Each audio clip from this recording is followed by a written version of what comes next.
Our baby circuit is going to go through 5 different moves to help you and baby prepare for labor and delivery. The first 4 moves are going to be stretches that improve symmetry in the pelvis, which help baby get into a better position, as well as prepare the muscles around your pelvis to get ready for different positions that you might have to be in during labor and delivery. The first move is going to be a deep squat. So you're going to start with your legs spread out nice and wide, toes turned out as needed, and I'll demonstrate that.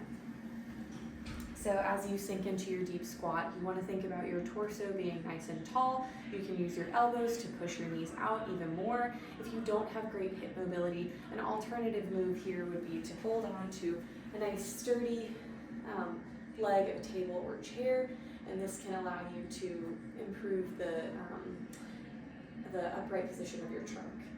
Take some deep breaths into your pelvis here. Think about your pelvic floor relaxing and lengthening.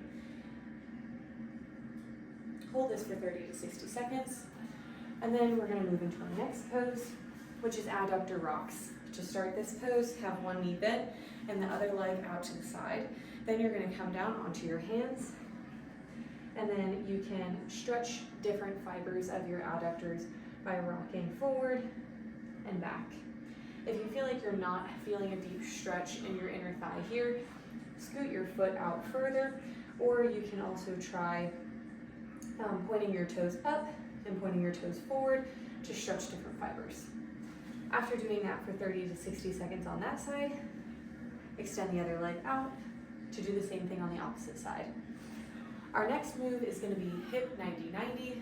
For this, you want one leg out front, one leg out to the side, both with knees bent to 90 degrees.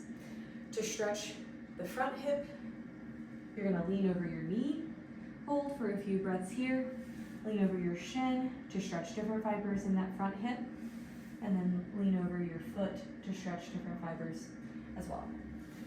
Then to stretch internal rotation of this hip that's going in the back here, you want to think about keeping your pelvis level. So you want to shift your weight onto the sit bone of the back leg, and then take some deep breaths.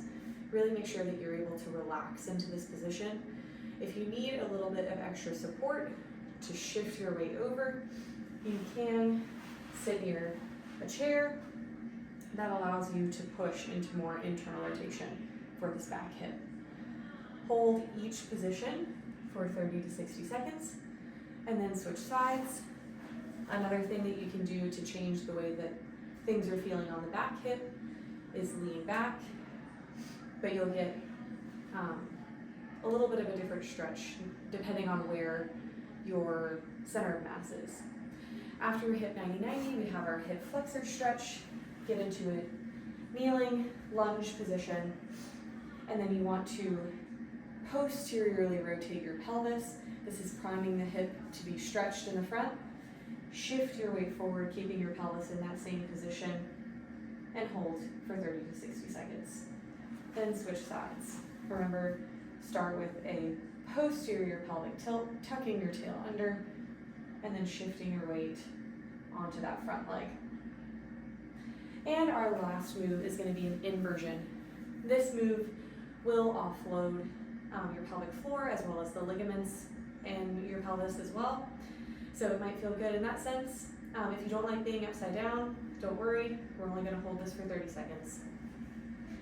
So you might want to have a partner or a friend nearby in case you start to tumble. So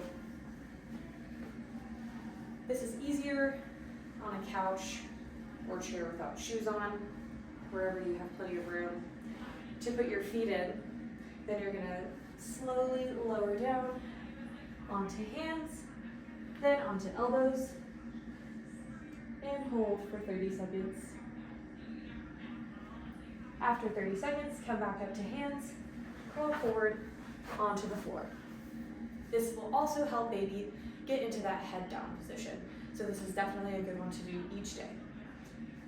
If you have any pain or issues with any of these moves, reach out to your pelvic PT.